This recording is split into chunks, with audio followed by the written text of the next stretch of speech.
Okay guys, we're humming along. I didn't do the whole quarter. As you can see right down here, I'll jack the car up. And I stopped at the same on the other side, about even over there. I did get up to like right here. I did get up to there, so we had to do the thin area here in the C, D, E, F, or G pillar. And I guess I'll call this a sail panel today. This is two different heights. There's a video that will be attached to this earlier. You see me pan across, and it looks like a dip in the panel, like there's a dent, but it isn't. It's me coming across and hitting the...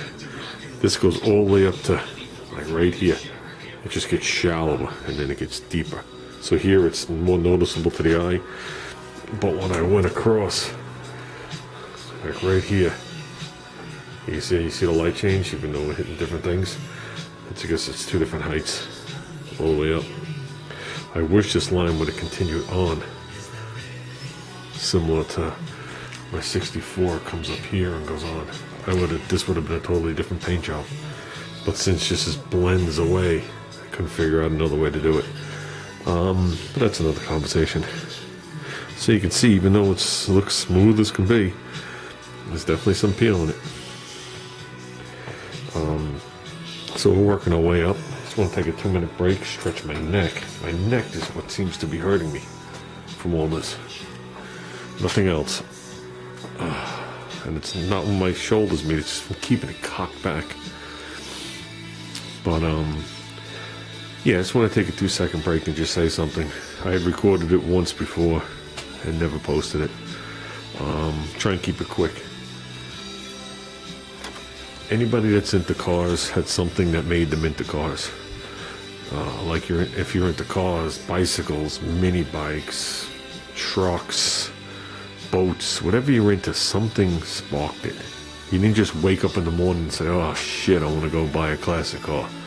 Something sparked it, either when you were a kid or when you were older. There had to be like one car that did it. You might have seen a bunch of cars and all of a sudden one just caught your attention and you're like, wow, I want to get into this so I could have something like this. Wow, that thing is cool. Wow, I like the way this guy did this. And then you talk to the guy and he's like, nah, I didn't build it. Or yeah, I built it. And then,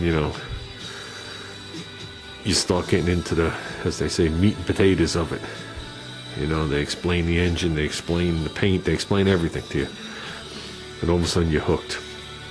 I know what hooked me, but that's not what this is about. I just want to say briefly what hooked Junior. Junior didn't like these cars when he was younger. I took him to cruise nights and swap meets since he was in a stroller. And there was a point when he was in a stroller that he was so big that I actually had a lady pass a comment that it's cruel that I got a 7-year-old in a stroller. And I turned to the lady, I said, he's only 2.5. So, but that's besides the point. What was I going to say?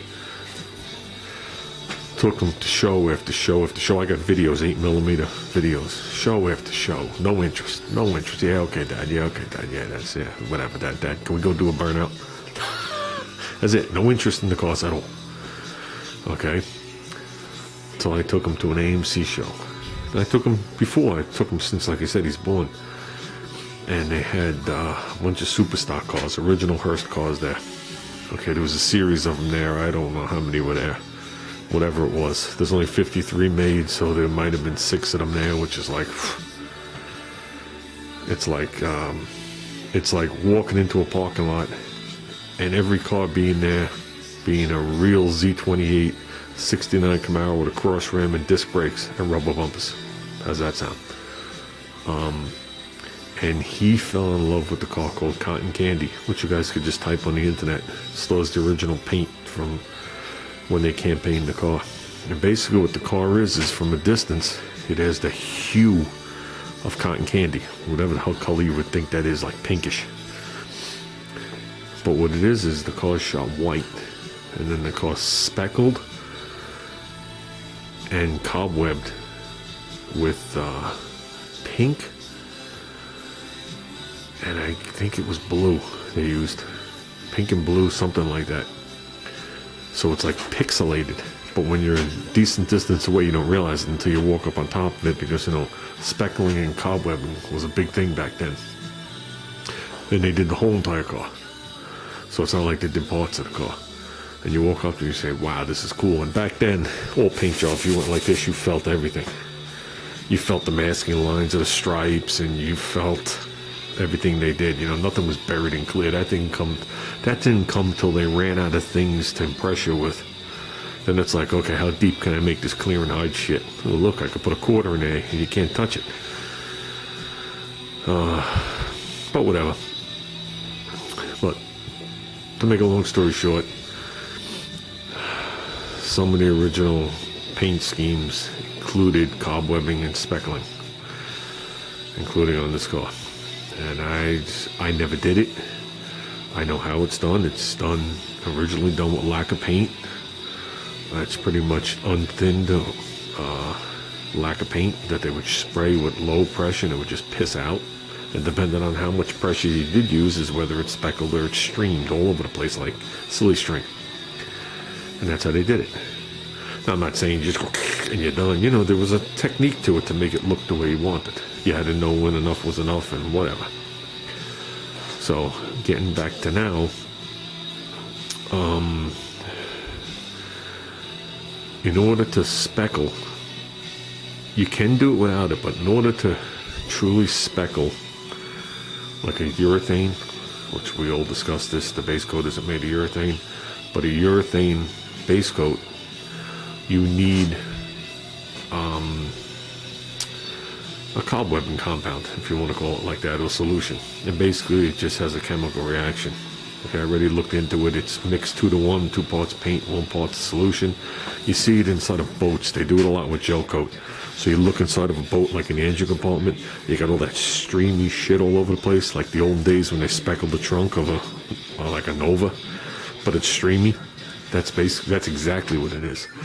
But you could use that on the paint. And I have the design laid out.